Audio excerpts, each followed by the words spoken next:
Gaskiarako.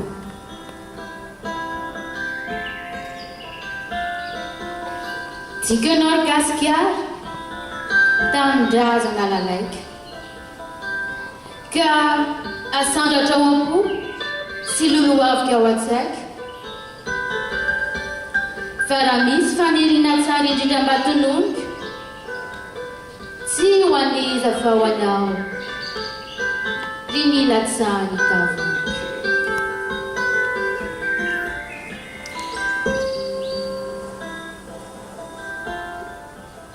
Fa hatramin'ny fahagola tany ambadiko ny tazako dia ianao no anjara tany izay natolotry ny razako. Ianao ny lova soasarobidy mba nananana dia ianao ry gaskiara lay napetrany ho anjana.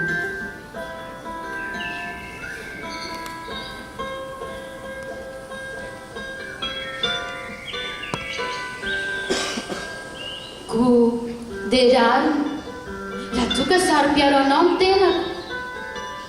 Ary tsy mareny tory tamin'ny ora fiambenako. Satria tena hay anao. Tsy akakao, tsy onerana. Tena marina izany fa tsy amin'ny diso toerana.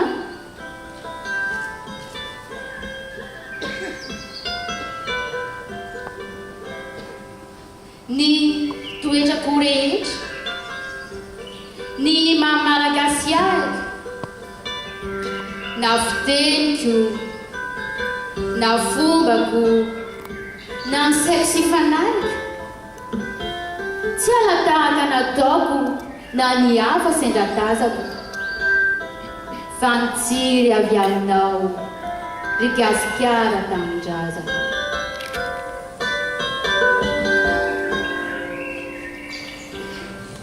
Ka ho gaga ve ianao raha miteko anao ny tratrako? Araikitra ho toetra sy manjary zava-batrako ny vavaka isan'andro. Ho anao tsy ato-jano. Hahatonga anao ho tany sady firenena vanaka.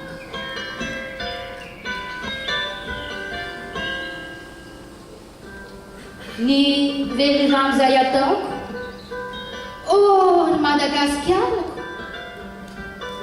sady fandrekeko noho ny fisiko sy tantarako. Trotra ihany nefa kosa odradraiky sy olazaiko dia ny fanombonanao hatramin'ny farafofonay.